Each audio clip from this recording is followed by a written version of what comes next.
بسم اللہ الرحمن الرحیم۔ سورۃ الانفال کی آیت نمبر 19 کا ترجمہ اور تشریح۔ ان تستفتحوا فقد جاءکم الفتح۔ کافرو، اگر تم محمد صلی اللہ علیہ وسلم پر فتح چاہتے ہو تو تمہارے پاس فتح آ چکی۔ وَإِن تَنْتَهُوا فَهُوَ خَيْرٌ لَكُمْ۔ دیکھو، اگر تم اپنے افعال سے باز آ جاؤ تو تمہارے حق میں بہتر ہے۔ وَإِن تَعُودُوا نَعُودْ۔ اور اگر پھر نافرمانی کرو گے تو ہم بھی پھر تمہیں عذاب کریں گے۔ وَلَن تُغْنِيَ عَنْكُمْ فِئَتُكُمْ شَيْئًا وَلَوْ كَثُرَتْ۔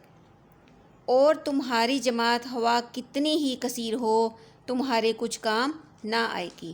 وَأَنَّ اللَّهَ مَعَ الْمُؤْمِنِينَ۔ اور بے شک خدا تو مومنوں کے ساتھ ہے۔ سورۃ الانفال کی آیت نمبر 19 میں اللہ تعالیٰ نے کافروں کو نصیحت فرمائی ہے اور کفار کو اپنے لشکر یعنی اپنی جماعت پر گھمنڈ اور تکبر کرنے سے منع فرمایا ہے، اور ارشاد فرمایا ہے کہ کافرو، تمہارا لشکر کتنا ہی بڑا کیوں نہ ہو، وہ میدان جنگ میں تمہاری کوئی بھی مدد نہیں کر سکے گا، کیونکہ مدد اور فتح لشکر سے نہیں بلکہ اللہ کے حکم اور اس کی رضا سے ہوتی ہے۔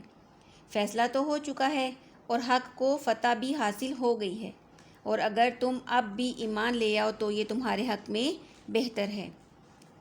اس ذلت آمیز شکست کے باوجود بھی اگر تم اللہ اور اس کے رسول صلی اللہ علیہ وسلم کی نافرمانی کرو گے تو پھر تم پر اللہ کا عذاب نازل ہوگا، اور اگر تمہیں یہ نشہ ہے اور اگر تمہیں یہ گھمنڈ یا یہ تکبر ہے کہ تم تعداد میں زیادہ ہو تو یہ تعداد تمہارے کچھ کام نہ آئے گی، کیونکہ مومنوں کا مددگار، مومنوں کا حامی و ناصر خود اللہ تعالیٰ ہے۔